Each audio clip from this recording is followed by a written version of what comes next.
वो कहते हैं ना कि सितम का हद से बढ़ जाना तबाही की निशानी है।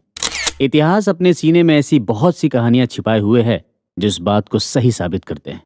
आपको शायद भरोसा ना हो, और ये सच है कि आज वेस्टर्न वर्ल्ड के सबसे प्रोग्रेसिव देशों में से एक फ्रांस की कहानी भी कुछ ऐसी ही है। आमतौर पर जब हम फ्रांस का नाम लेते हैं तो सबसे पहले हमारे जहन में एक शहर गूंजता है, पेरिस। चकाचौंध से भरा एक शहर, फैशन के क्षेत्र में पूरी दुनिया में छाया हुआ एक शहर। जी हाँ, वही फ्रांस जहां आज भेदभाव का कोई स्थान नहीं है, जहां हर इंसान में लगातार आगे बढ़ने की चाह है। फ्रांस, जिसे ऑफिशियली फ्रेंच रिपब्लिक भी कहा जाता है, नॉर्थ वेस्टर्न यूरोप के सबसे अहम देशों में से एक है। अटलांटिक ओशन और मेडिटेरेनियन सी से घिरा ये देश आज यूरोप का सबसे प्रमुख एग्रीकल्चरल प्रोड्यूसर और दुनिया का लीडिंग इंडस्ट्रियल पावर है। ये दुनिया के सबसे प्राचीन देशों में से एक है।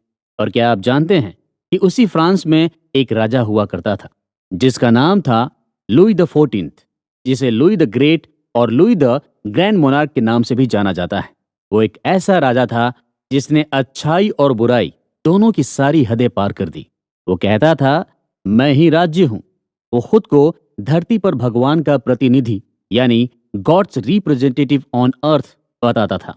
अपनी मनमानी करता था और उसी के अनुसार कानून बनाता था, और अपने राज्य के विकास के लिए भी सभी कदम उठाता था।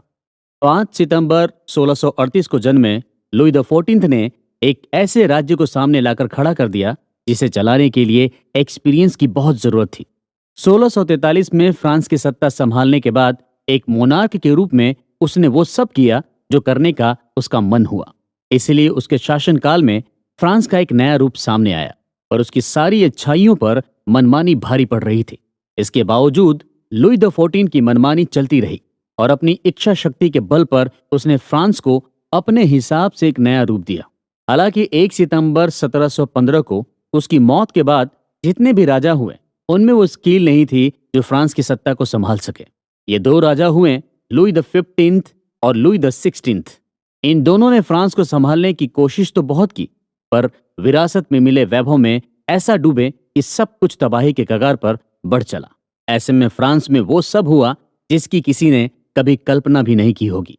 कम से कम लुई द 14th के शासनकाल में तो शायद किसी ने सोचा भी नहीं होगा कि वैसा कुछ होगा, पर हुआ। सितम हद से बढ़ रहा था और फ्रांस के लोग हद से ज्यादा परेशान थे। फिर सामने आई क्रांति, एक ऐसी क्रांति जिसने फ्रांस में सब कुछ बदल कर रख दिया। एक ऐसी क्रांति जिसके बीच में एक नए जनरल ने क्रांतिकारियों और अपने देश की ओर से लड़ाइयों की अगुवाई की, पर आगे चलकर वही फ्रांस का तानाशाह बन गया। उस तानाशाह को नेपोलियन बोनापार्ट के नाम से जाना जाता है। और क्या आप जानते हैं कि ऐसे क्या हालात बने जिसके कारण फ्रांस में क्रांति की चिंगारी भड़क उठी? आखिर वो क्या हालात थे जिनमें फ्रांस की जनता 10 सालों तक अपने शासक के खिलाफ लड़ती रही, और उसका नतीजा क्या हुआ? इन सारे सवालों के जवाब हम आपको देंगे अपने आने वाले एपिसोड। दोस्तों, कोई भी कहानी सिर्फ एक लाइन की होती है। जैसे वो कहते हैं ना, एक था राजा एक थी रानी, दोनों मर गए, खत्म कहानी। तो क्या इतना कहने भर से कहानियां खत्म हो जाती है? जाहिर है जवाब ना में ही है। दरअसल इतिहास ऐसी ढेर सारी रियल कहानियों का ग्रुप होता है जो एक दूसरे से जुड़ी होती है। फिर बात जब फ्रेंच रेवोल्यूशन की हो तो ये कहानियां और भी इंपॉर्टेंट हो जाती है, क्योंकि यही वो रेवोल्यूशन है जिसने पूरी दुनिया को एक नई राह दिखाई। दुनिया के सबसे पुराने देशों में से एक फ्रांस में भी राजशाही यानी फ्यूडल सिस्टम था। और जैसा कि हम जानते ही हैं कि फ्यूडल सिस्टम में राजा एक दूसरे से लड़ने और अपने राज्य को बढ़ाने में लगे रहते थे। कई बार तो लड़ाइयों की अति हो जाती थी, जिससे जनता ऊब जाती थी, क्योंकि इन लड़ाइयों का सबसे बुरा असर तो जनता पर ही पड़ता था। आज भी 2 देशों की लड़ाई का बुरा असर उसकी जनता पर ही पड़ता है। खैर, तो हम बात कर रहे थे फ्रांस की। दोस्तों, आपको ये जानकर हैरानी होगी कि किसी जमाने में फ्रांस जैसे देश में भेदभाव अपने चरम पर था। बहुत पीछे न जाते हुए फ्रेंच रेवोल्यूशन को जानने के लिए आइए हम 15th से 18th सेंचुरीज के बीच के ही फ्रांस की बात कर लेते हैं। उस समय फ्रांस की सोसाइटी 3 अलग अलग क्लास में बटी हुई थी। इन्हें 3 स्टेट्स कहा जाता था। फर्स्ट स्टेट में पूरे क्लर्जी क्लास के लोग शामिल थे। हद तो ये कि पूरे क्लर्जी भी ट्रेडिशनली 2 अलग अलग क्लास में डिवाइड थी। इन्हें हायर क्लर्जी यानी नोबेलिटी और लोअर क्लर्जी यानी नॉन नोबल माना जाता था। फ्रांस में 1789 तक इनकी संख्या लगभग 1,30,000 यानी कुल पॉपुलेशन का करीब 0.5% थी। दूसरे क्लास को सेकेंड स्टेट कहा जाता था, जिसमें नोबिलिटी के लोग शामिल थे। ये क्लास भी ट्रेडिशनली दो हिस्सों में बटा हुआ था। इसका एक हिस्सा नोबिलिटी ऑफ द स्वॉर्ड कहलाता था, यानी जिनके पास तलवार या ताकत का बल था, यानी सेना आदि, और दूसरा हिस्सा था नोबिलिटी ऑफ द रोब। इसमें वो लोग शामिल थे जो न्याय और प्रशासन से जुड़े लोग थे, यानी असल में क्लर्जी क्लास के इशारे पर सत्ता चलाने वाले यही लोग थे। इन दोनों ही क्लास के लोगों को खास सुविधाएं और अधिकार मिले हुए थे। सेकेंड स्टेट में फ्रांस की पॉपुलेशन के करीब 1.5% लोग शामिल थे, और तीसरे यानी थर्ड स्टेट में आम लोग यानी कॉमनर्स थे। इनमें भी दो ग्रुप्स थे, अर्बन और रूरल। फ्रांस की पॉपुलेशन के करीब 98% लोग इन्हीं ग्रुप्स में थे। अर्बन ग्रुप में बूर्जुआजी और वेज लेबरर्स थे, तो रूरल में पेजेंट्स यानी किसान आदि। किंग यानी राजा या मोनार्क को इनमें से किसी भी स्टेट का हिस्सा नहीं माना जाता था। इन तीनों ग्रुपों के बारे में बताने का मकसद सिर्फ इतना है कि आप जान सकें कि उस वक्त के फ्रांस में सोसाइटी किस तरह से मैसिव सोशल इनजस्टिसेस का सामना कर रही थी, और आगे चलकर हम देखेंगे कि किस तरह से यही massive social injustices French revolution का कारण बन जाती है। और अब आपके मन में एक सवाल उभर रहा होगा कि आखिर फ्रांस के लोग इस सिस्टम को बर्दाश्त ही क्यों कर रहे थे? जवाब है ट्रेडिशन। ये सिस्टम किसी एक दिन में नहीं बना था। फ्रांस में, या यूं कहें कि पूरे वेस्ट में, ये सिस्टम हजारों सालों से चला आ रहा था, और इस सिस्टम के खिलाफ कोई ना जाए, इसे ध्यान में रखते हुए इसे रिलीजन से जोड़ दिया गया था। लोगों के मन में ये बात ठूस ठूस के भरी गई थी कि राजा को गॉड यानी भगवान ने चुना है कि वो राजा बने, इसलिए कोई भी राजा धरती के किसी भी सिस्टम के लिए अकाउंटेबल नहीं होगा। इसे ही यूरोपियन हिस्ट्री में doctrine of divine right of Kings कहा गया। मोनार्किकल एब्सोल्यूटिज्म को बचाने के लिए इसी का सहारा लिया जाता था। इसके साथ ही सभी धर्मों के क्लर्जी जैसे पुजारी, मौलाना और प्रिस्ट इस बात का दावा करते थे कि भगवान ने उन्हें गार्डियन बनने के लिए भेजा है। साफ समझा जा सकता है कि ये खुद ही सोसाइटी के कॉन्ट्रैक्टर बने फिर रहे थे, और आम जनता यही मानकर चल रही थी कि उसकी सारी मुसीबतें तो भगवान की ही दी हुई है, और इसीलिए ये भगवान के प्रसाद के बराबर है। अपने बुरे हालात का बचाव करने के लिए भी उनके पास बहाना था। ये सब तो पिछले जन्मों में किए गए पाप का रिजल्ट है। ऐसे में भला वे कहाँ किसी के खिलाफ बोलते? तो क्या हालात कभी नहीं बदलने वाले थे? दरअसल इस सवाल का कोई मतलब ही नहीं बनता है, क्योंकि हम जानते हैं कि हालात बदलें, और ऐसे बदलें कि आज फ्रांस के विकास की दुनिया मिसाल देती है। वास्तव में वेस्ट में 16th सेंचुरी में ही नए थॉट्स पनपने लगे थे, और 18th सेंचुरी तक आते आते इनका विस्फोट होने लगा था। गैलीलियो की स्टोरी तो आपको पता ही होगी, जिसने बाइबल के खिलाफ बोलने की हिम्मत जुटाई। बाइबल का मानना था कि सूरज इस धरती के चक्कर लगाता है, और गैलीलियो ने बताया कि सूरज धरती का चक्कर नहीं लगाता, बल्कि धरती सूरज के चक्कर लगाती है।